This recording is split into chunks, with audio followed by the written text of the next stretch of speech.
everybody, Sam Amico. Hope you enjoyed the shot clock introduction. Just so you all know, I took 7 or 8 shots in that time. That's just how I roll on the basketball court. Have ball, will shoot. Just ask any of my teammates. Welcome to another edition of the 330 to go Cavaliers HoopsWire Live NBA show. Yeah, we're almost at August, and guess what? There's basketball being played again. Summer League was over. We went from the NBA playoffs to the finals to the NBA draft at the end of June to Summer League in Las Vegas.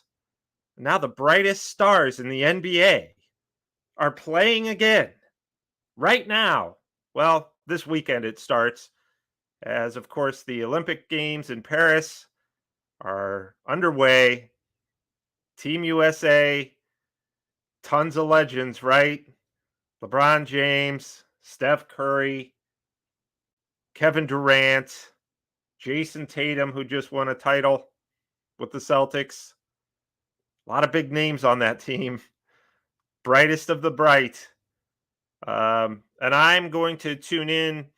Really, I've always kind of, if as long as the Olympic Games don't interfere with, I guess I should say the basketball portion, as long as it doesn't interfere with regular life, I'll watch. Now I've kind of going out of my way, almost like a Browns Sunday, to make sure I watch, because this is going to be the last Olympics for LeBron James. It's probably going to be the last Olympics for Steph Curry, who I know many of the fans of this show are not fans of, given the previous run of the Warriors versus the Cavs. But it'll be the last for Steph Curry. He's 36 years old. I can't imagine. Maybe he'll play again in 4 years.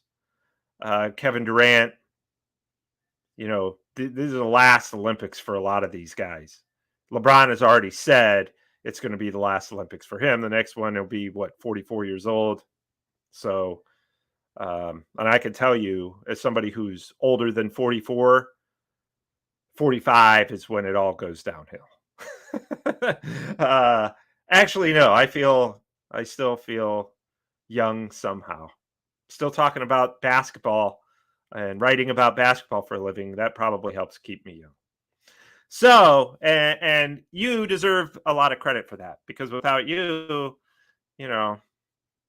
I'm a guy who's working at Lowe's, and there's nothing wrong with working at Lowe's. I just know I'd be terrible at it. Probably. I haven't given myself a chance, and I hope to never find out. Nothing against Lowe's or Home Depot or any of those other places. I'm just rambling now. But anyway, so yeah, there's actually, along with Team USA, which is playing Serbia on Sunday with Nikola Jokic from the Denver Nuggets. Team USA had their way with Serbia. It was the only team they had their way with in the exhibition games. Struggled with Canada, struggled with South Sudan. Team USA was 43-point favorites over South Sudan in the exhibition game and won by 1 or 2. LeBron had to hit a layup to give the U.S. a 1-point lead, and then they survived a last-second shot. So a lot of big names on Team USA, but I always told everybody they're kind of old. A little bit old. And your stars are LeBron James and Steph Curry and Kevin Durant. They're playing against 20-somethings. These guys are upper 30s.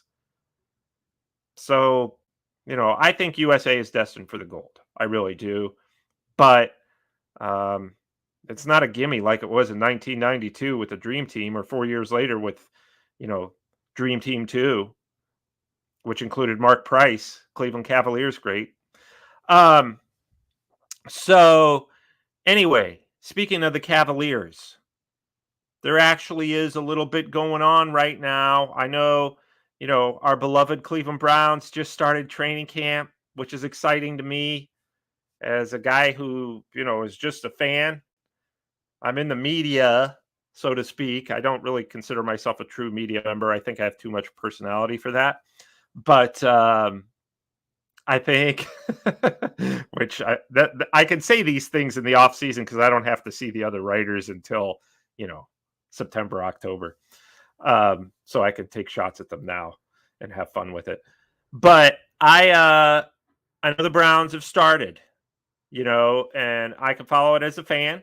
I've never once covered a Cleveland Browns game, never have written a word, I don't think, about the Cleveland Browns. So I'm just as big of a fan as everybody else. I don't have to be objective. I can be a crazy, raging fan. And before the show, I was actually talking to Steve, the producer, and I told him that on Sundays when the Browns play, I carve out that time and basically tell everybody else in the house, you know, don't talk to me because I'm probably going to be in a bad mood, you know, because even the games that they win, there are stretches of those games where I'm just like so wildly upset. It's probably unhealthy. I've had people close to me on Sundays, like say by 4 o'clock or 4:30, I'm in a bad mood because the Browns have lost a game. And they're like, it's so ridiculous that it impacts your mood for the rest of the day. I'm like, I don't impact my mood for an hour. For an hour, though, I get into a bad mood because of the Cleveland Browns. It's a sad, sad. I thought I'd grow out of that, but no, I never really did. So another Browns season is coming soon. The Dallas Cowboys coming to Cleveland, right? To open the season. I'm excited about that. So anyway, and I love college football. I really love it all as a fan when time allows me to be able to watch this when I'm not constantly updating an NBA website 24/7. Sometimes, you know, in my sleep. And somebody asked me what my typical day is like running HoopsWire. And you know what? I'll as long as I remember and I don't go too far off on a tangent, I'll answer that at the end of the show. Somebody asked me on I think it was the Amico Hoops Facebook page or it was my Twitter, and obviously I can't explain it on there. So I'll go through it real quick. For whatever reason, people like to know what my day consists of, how I go about running a basketball website, and I'm happy to share that. So I've been asked that a few times. So, real quickly, before I get to that, some Cavs news. Isaac Okoro, I had a post on the website this morning that he and the Cavs have been in contact and have been, you know, let me start from the beginning. Isaac Okoro, restricted free agent, which means he can sign with any team. If any team signs him, though, because of his restricted status, the Cavs can match that offer. Well, nobody else has offered Isaac Okoro anything yet. Now, I know there are some teams, the Pistons, the Clippers, excuse me, the Utah Jazz, and there's one more in there, the Brooklyn Nets, that are all interested in sign and trade scenarios involving Isaac Okoro and the Cavs. Now, there are a few other teams, but those four seem to be expressing the most interest from everything I've heard. So those are things to keep an eye on. Chris Fedor of Cleveland.com, which is what we ran on the website today. My buddy Chris reported that he's hearing around the NBA that the Cavs are going to offer Isaac Okoro an annual deal in the 8 to 10 million range. Now, that's not official. They haven't made an offer. I do know that, and Chrissy admittedly was, citing league sources and just kind of, he wasn't saying this is what they're saying is going to happen. He's just saying this is what the speculation is around the NBA from everything I gathered from Chris's report. So, which was actually on his podcast. But I think that Okoro is probably, that would make sense as an offer from the Cavs. If nobody else is offering him anything, it's probably going to be on the lower end of that, which would be closer to the 8 million annually as opposed to 10 or 11, which is what I'm sure his representatives are looking at. So it doesn't sound to me like it's a huge stalemate here. It just sounds like, let's see what, if you're Isaac Okoro's camp, you're realizing, well, nobody else is really making an offer. Let's see what we can get out of the Cavs here. And the Cavs are looking at it, frankly. This is kind of the bigger news. The Cavs are looking at it like, what can we get if we sign and trade him? They also want to keep him, but they're like, what can we get? They're not going to, I've seen the Dorian Finney-Smith rumors from the Nets, who's a small forward with the Nets. Why bother with that? He's not an upgrade over Isaac Okoro. If you trade Isaac Okoro, you want an upgrade. You want to fill a need. You want to get a big man. You want to get a reserve big. You want to get a reserve small forward. Could you go out and get somebody like a Cameron Johnson, who's a great shooter for the Nets, who's available? Nets want draft picks, but I know they also like Isaac Okoro.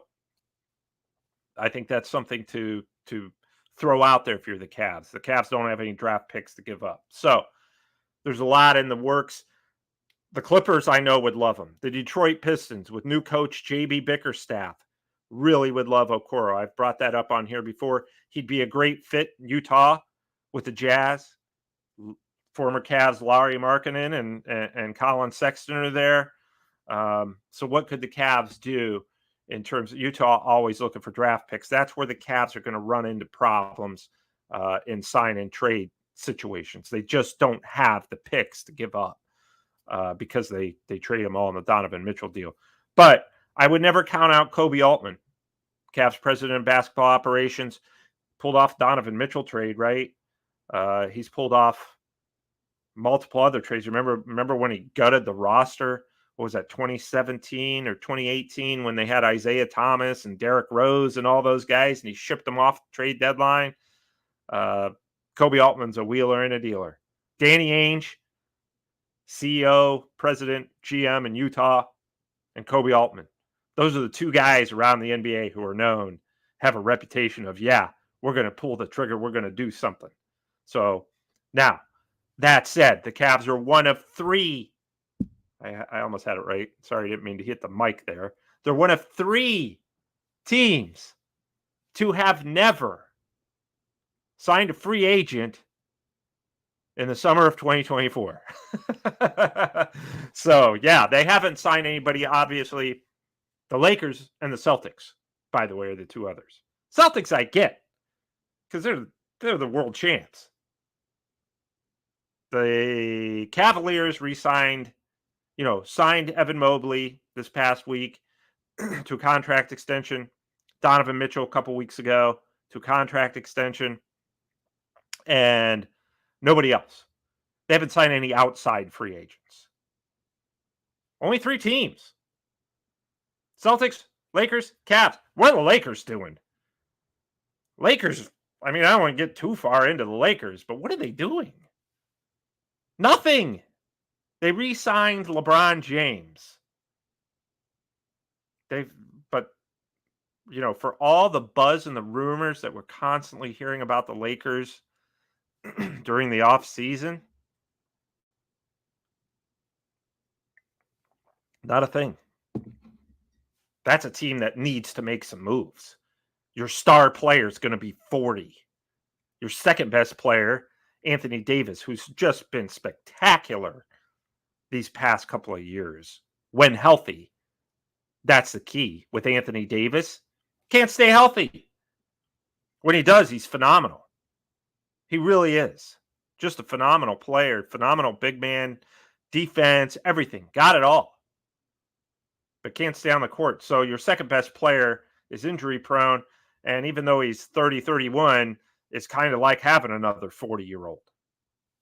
So what are the Los Angeles Lakers doing? I always tell Cavs fans, be thankful you're not the Lakers. Because they're going nowhere fast. Cavs have hope. They have hope. I know people like to, come on, make a move. Do something. Wake up. Run it back. You got enough time to make a move.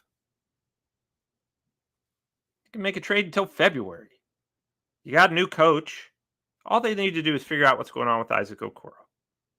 If Isaac Okoro doesn't want to come back for the money they're offering, sign and trade. Maybe you get a player who's decent and a pick. Not going to get a stud for Isaac Okoro. even though he's coming off a career year. And he's a pretty good defender. Nobody's mortgaging the farm for Isaac Okoro. So, frankly, I think the sides will come to an agreement, and the Cavs will run it back under Kenny Atkinson, see how it goes. I'm kind of excited now. I wasn't before about Jalen Tyson, their first round pick, after seeing him in Summer League, especially his last couple of games, was just fantastic. Fantastic. That last Summer League game. And did you hear Channing Frye on the broadcast of the Summer League game? Former Cav Channing Frye was on the broadcast. He's like, is there anything this guy can't do? He's like, I would be very excited if I'm the Cavs. They got it. I think they got a steal. And that's because truly Tyson was kind of a Swiss Army knife, a la, another name you don't like, but a la Draymond Green. Now he's more of Tyson could be more of a backup point guard too, but he's that kind of player where he does a little bit of everything. At least that's what he showed in Summer League, was making outside shots, was getting to the rim, was really delivering the ball very nicely, facilitating very well from, he would play the point guard position. He played off guard, a little small forward. He looked very promising. So I think if that's the case, you get to training camp and you find out that this guy can help you right away in Jalen Tyson, makes it easier if you feel the need now to, if you've moved Isaac Okoro by then, or if you want to make some other kind of deal, that might impact the wing players such as a Max Strus or Karis LeVert or somebody. You got all the way to February to make a deal. And you know what? The Cavs have always played under JB Bickerstaff, for the most part, the last 3 years anyway, played their best basketball before the trade deadline. Now they want to play it after the trade deadline in February. So there's no need to rush into a deal right now because fans want to see them do something. Take your time, go to training camp. If you find a need, you can do it. Yeah, you know what? People are like, well, the Celtics won the title, the Knicks and Sixers have really improved. Okay. That's great on paper. Let's see how it plays out. Cavs, if you get Evan Mobley to another level, you've got a content Donovan Mitchell, you've got a content Darius. Darius Garland had a terrible year. Doesn't mean he's a terrible player. Just mean he had a bad year. Maybe he pulls it together. Do you want to trade away a guy who is a former NBA All-Star? And here's the thing that we all need to understand. And maybe Garland doesn't get it together. Then you got to trade him. I'm with that there. But let's find out. Let's find out if they can get it together. Mobley, Garland, offensively, can they hit their ceilings this year? If they do, sky's the limit. Donovan Mitchell, Jared Allen, the Cavs need to fill out the bench. I get that. They need improvements from the bench. Again, let's see how they perform under a new coach before we gut the roster. Or, and here's the thing. When you trade Darius Garland or Isaac Okoro or Jared Allen, you're not getting enough back to move the needle. People say, at one point, Garland for Brandon Ingram of the Pelicans. Okay, it's not putting you over the top. Is that making you better on paper than the Sixers or Celtics or Knicks? Brandon Ingram's a nice player, don't get me wrong. But you can get out of Darius Garland what you would get from Brandon Ingram, and the difference is you already know Donovan Mitchell and Darius Garland really like each other, and you have a good culture. So give it a run. Give it a run. As for Isaac Okoro, yes, there could be change there. And I think that if restricted free agency could be a tricky thing because if you're the Cavs, all you got to do is say, well, Isaac, where are the offers for you that we need to match? We're not seeing them. So that kind of puts the ball in the Cavs' court. Now, you also know that Clippers, Jazz, Pistons, Nets all have interest. Can we get a player and a pick first rounder. Maybe not a great player. You're probably going to get you'll get a bench player. But if you can get a first round pick in there, maybe. Now, you're not going to get one anytime soon from Detroit or Utah because they're so bad that they're going to need those picks, at least, especially Detroit. So there are a lot of things that you could work out with Isaac Okoro. So I would say, in summary of this, and then I'll go back to what my day consists of, and I wouldn't wish that on anybody. But in summary, when it comes to the Cavs, I think they're in a good place. I just wrote a story yesterday. ESPN gave them a B for their offseason. Gave them a B. So they haven't signed anybody outside free agents, but they re-signed their own guys. They brought in a new coach, and they had a decent run last year for the most part, except for the second half was kind of clunky. But they could have had, they weren't beating the Boston Celtics in the second round. Totally healthy, everything clicking. Boston's just better than them. You hope that with maturity, experience, if you're the Cavs, you can get to another level. Let's find out. And if not, well, you've got 9, I don't know. What's February? It's my birthday month. So what is it? 7 months? 8 months? Whatever. You got that time to make a move before then, if you feel the need. Nobody wins an NBA title in July and August, September, October. You win it on paper. Wow, look what the Sixers have done. Look what the Knicks got. Mikal Bridges. I got somebody else too. That's great. We're not giving them the Larry O'Brien trophy because they made cool moves in the offseason. Got to see how it plays out on the court. I think the Cavs are wanting to do that. Let's run it back like the Denver Nuggets did a couple years ago when everybody said they needed to blow it up because they weren't getting past the first round and Denver didn't do anything and stuck with familiarity, won the championship. That's kind of the Cavs blueprint, the Denver Nuggets. Donovan Mitchell is their Nikola Jokic. So, that said, still keep an eye out on the Cavs. I do think that there's a possibility of a sign and trade with Isaac Okoro coming up.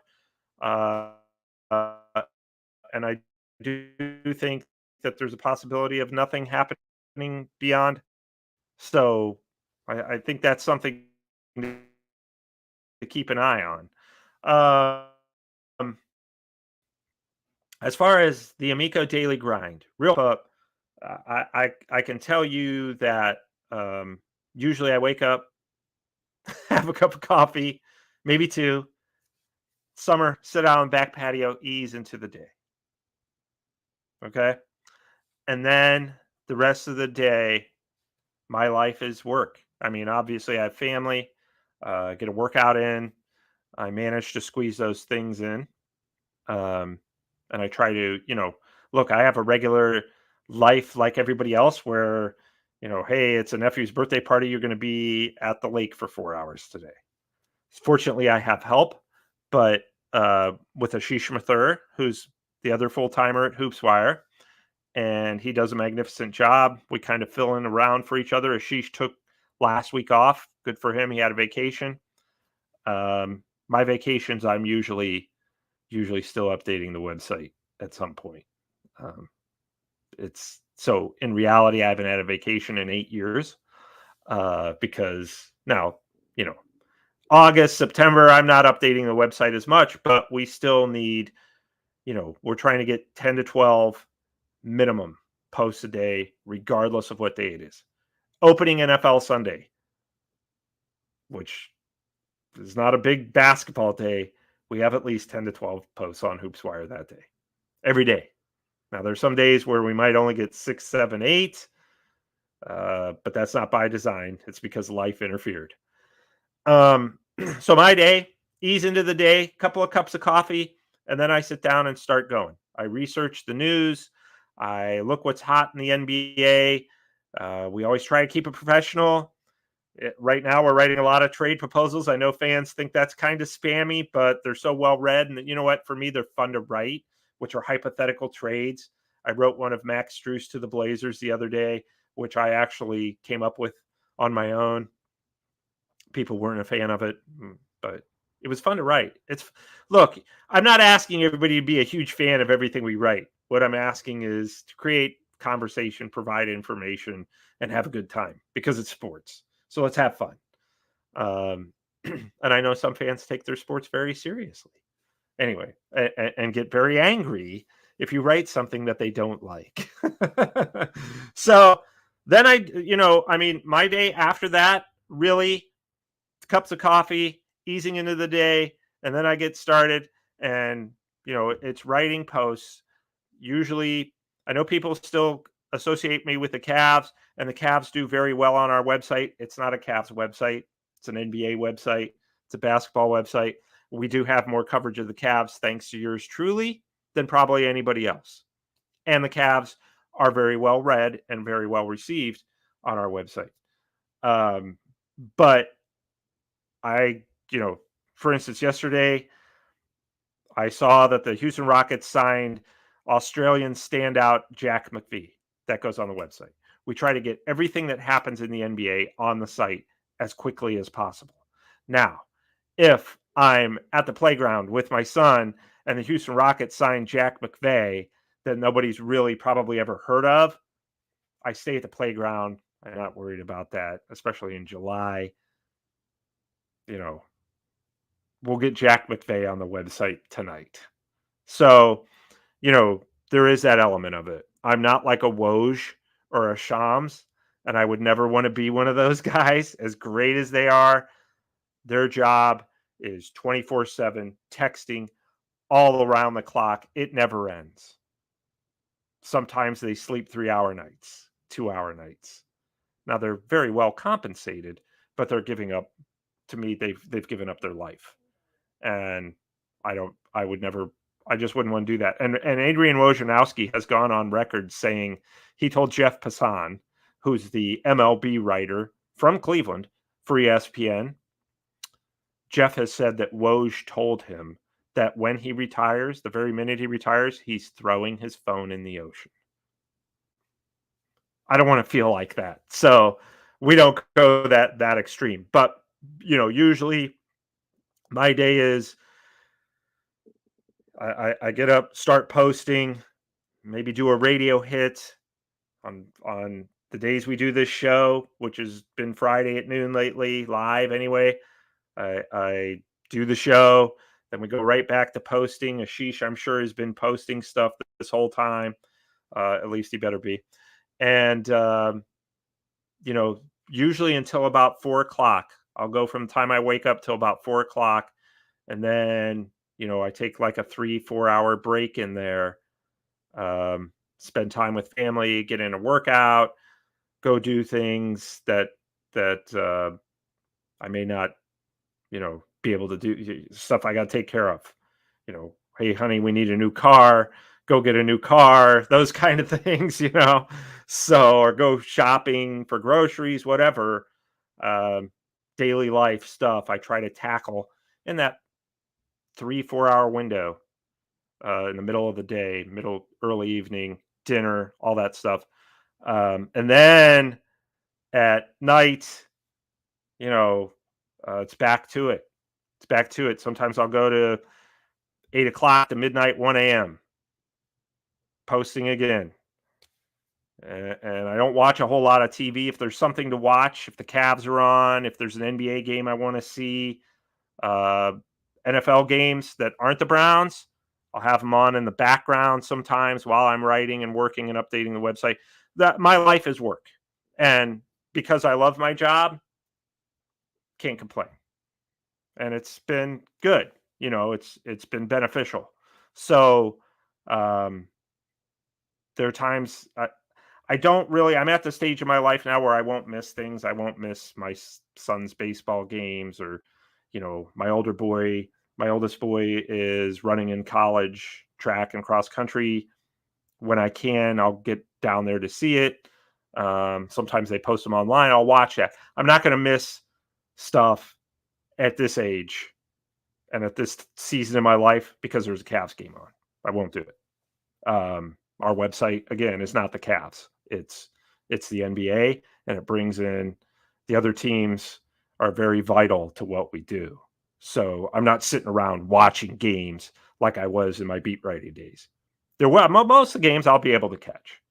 They play 82 games in the regular season. I probably watch 70. And then the other ones, I'll find out what's going on. So, yeah. And then I probably watch 20, 30 of the other teams. So at least. And I'd catch a lot of highlights. That's big. The NBA TV running the highlights, and the loop is playing in the background behind me while I'm working. So that's my Monday through Friday. And guess what? Congratulations. It's the weekend. You get to do it again. Saturday, Sunday's a little different. My breaks are a little different. I'll do stuff Saturday nights, usually Friday nights, Sunday nights.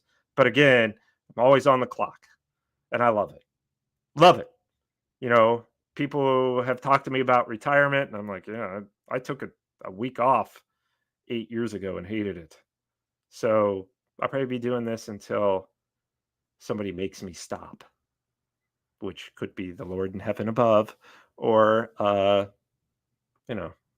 reasons. But just keep going, and I never look at, I heard people, oh, it's a grind. It's no, I'm writing about basketball. It's never a grind. Are there days I don't feel like doing it? I never think about that. Never think about it. It's just the way of life. There have been times where I've thought, what would happen if I just didn't show up today?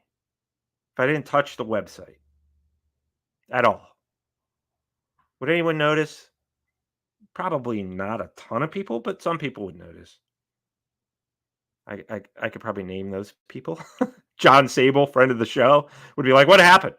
But there are days, yeah, but that thought passes real quickly because I sit down for 3 or 4 hours, get a bunch of posts going, and then, if it's a Saturday in August, I'm on my way to do stuff with friends and family and enjoy some life there and have a work-life balance. So, as far as my daily life, it's the same thing every day. Get up. If I don't have anything to do, if there's no breaking news, I kind of ease into it for the first 30, 40 minutes, and then the rest of the day is work.